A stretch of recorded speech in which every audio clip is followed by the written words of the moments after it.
एक मैं आपको बहुत काम की चीज बता रहा हूँ, हालांकि आप खुद चार्टर्ड अकाउंटेंट है तो आपको तो शायद पता है ये। Section 54F is the biggest benefit in mutual funds. Let me tell you how. So Vivek ji, आज के डेट में मेरे पास घर नहीं है, मैं बॉम्बे में रहता हूँ। मैंने घर दो कारण से नहीं लिया। एक तो मैं चाहता हूँ कि मैं अभी जो 10-15 साल का जो मेरा पीरियड है कंपाउंडिंग करूँ, बहुत सारे पैसे बनाऊं और फिर कभी किसी दिन घर लेना तो ले सकते हैं। सपोज मैं और मेरे वाइफ के नाम पे हम इन्वेस्ट करते हैं पैसा और हम दोनों जाके घर खरीदते हैं। जनरली इंडिया में हस्बैंड वाइफ दोनों के नाम पे घर होता है। तो सोचिए 10-10 crore, Bombay being a very expensive city and suppose we are living in South Bombay, और हमें मान लीजिए 2-4-5 साल में 15-20 करोड़ का घर खरीदना है। तब तक अगर हमारा दोनों पोर्टफोलियो 10-10 करोड़ का बन जाता है और हम 20 करोड़ रुपया पूरा म्यूचुअल फंड सेल करते हैं, हमें 1 रुपया भी टैक्स नहीं देना है और हम इससे घर खरीद सकते हैं। कैसे? That is the beauty of section 54F factor. आपके पास कोई भी कैपिटल एसेट्स है, चाहे इक्विटी शेयर्स हैं, चाहे म्यूचुअल फंड्स हैं, चाहे गोल्ड है, लॉन्ग टर्म कैपिटल गेन, अगर आपके पास घर नहीं है या एक घर है तो भी आप कर सकते हो। Look at the power of this.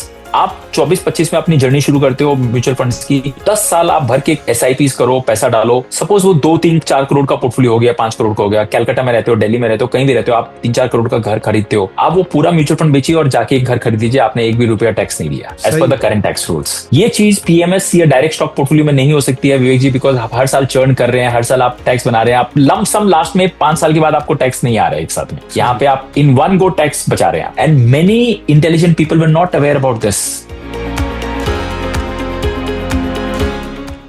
Investment in securities market are subject to market risks. Read all the related documents carefully before investing.